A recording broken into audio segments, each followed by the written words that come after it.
by more than a couple of inches of rain. We'll have a look at that heavy rain threat and the first alert in effect on Sunday in just a little bit.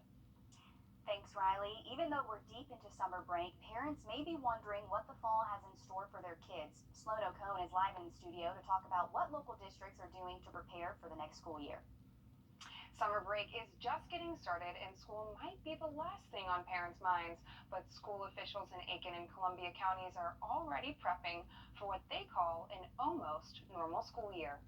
Well, I can guarantee you that it will be almost normal. It's almost normal. It's time to take a deep, maskless breath. That's the biggest change Aiken and Columbia County schools are making this fall. These districts are getting ready for your kids to come back. Face masks optional, something Superintendent King Lawrence says is one step closer to normalcy. I think we're all going to celebrate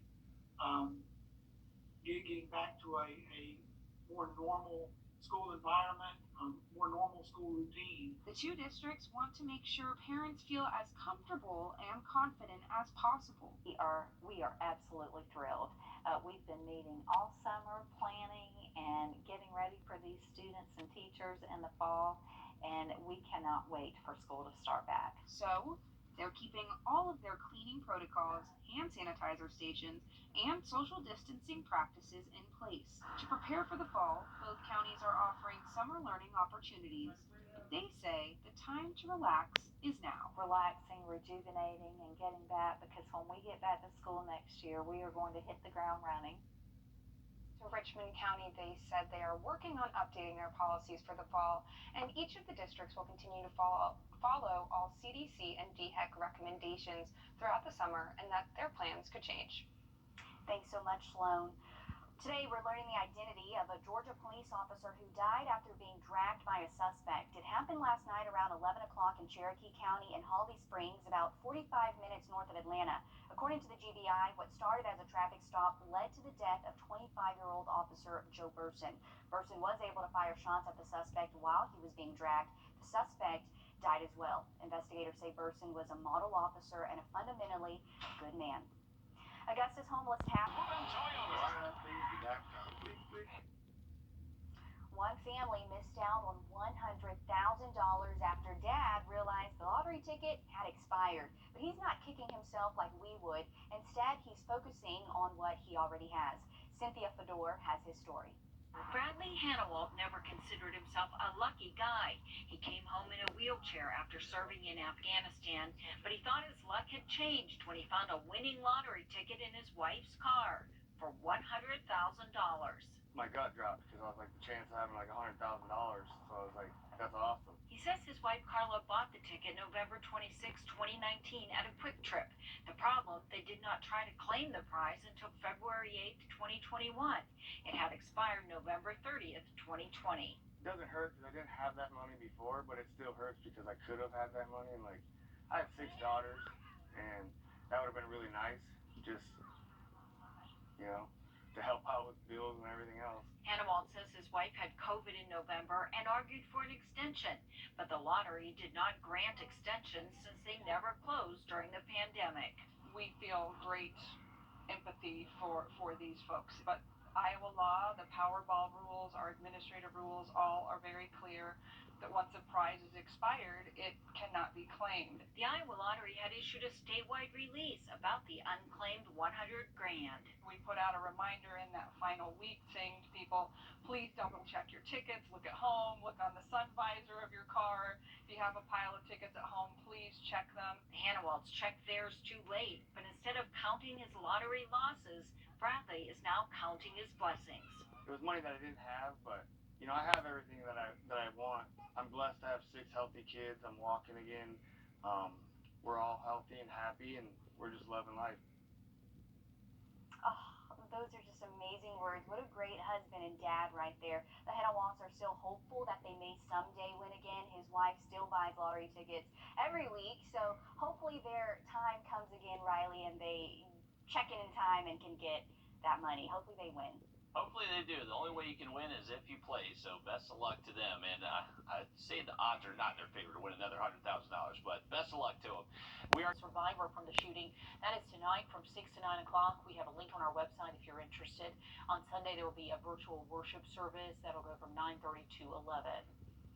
Police in Charleston say someone shot at the city's new fire station, which was built to honor 9 firefighters who died battling a fire at a furniture store in 2007.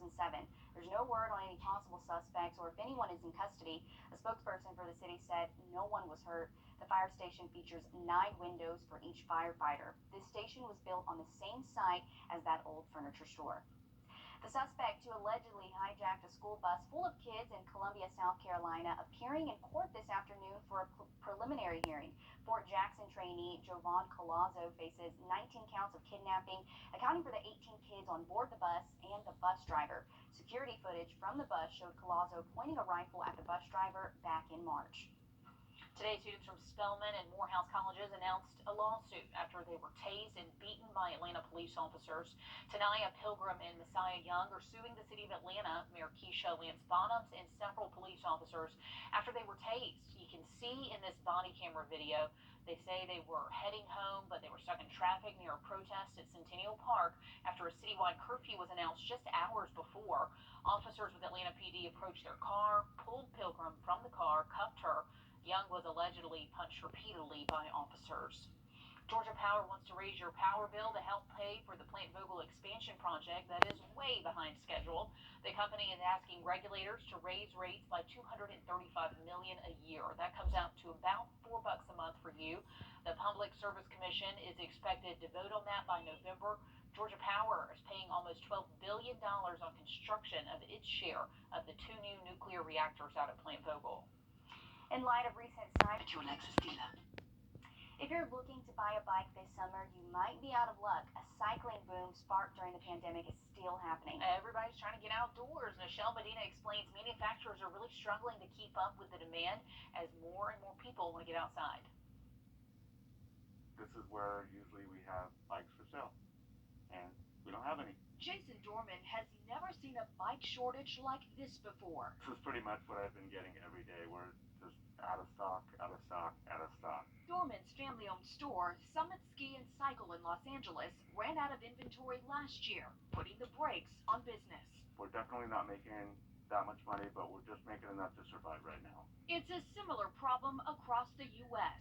The pandemic slowed bike production, and manufacturers have yet to catch up. At the same time, demand skyrocketed last year and isn't slowing down. We're seeing numbers that are just jaw-dropping. Matt Powell from the market research firm NPD Group says sales between December 2020 and February grew 55% compared to the same time during the prior year. And it's not just bikes. Americans are buying products for a variety of outdoor activities. We're seeing camp furniture, grills, coolers, hammocks, recreational tents, all very strong. And then, of course, the cycling business has been outstanding. When do you think you will have bikes to sell? I imagine it won't be till next year. Until then, Dorman is switching gears, focusing on bike repairs when he can get parts. Bikes would have to sit here for an extra couple weeks just waiting on a part, when usually we get it done in one day. Dorman plans to ride things out and is hopeful that new inventory will soon spin out of his showroom. Michelle Medina, CBS News, Los Angeles. Everyone wants a bike right now, but it's the perfect time. It's summer. I mean, Secondary markets are low inventory too. I've been looking on Facebook Marketplace thinking about getting a bike, and it's hard to even find them being sold secondhand. Yeah. And I have a bike that's just sitting on my patio, collecting dust in great condition. Maybe I should just sell Get it. that bike on the greenway, or exactly. You make some good money. I should. I do need to get it out on the greenway. Make some green, get on the greenway. It's so There you go. hard. It's so hard. I'll think about it over the weekend. Riley, this weekend will be a better day, probably Saturday though, right? If you do want to get on the greenway. Yeah, Saturday is definitely looking like the better week.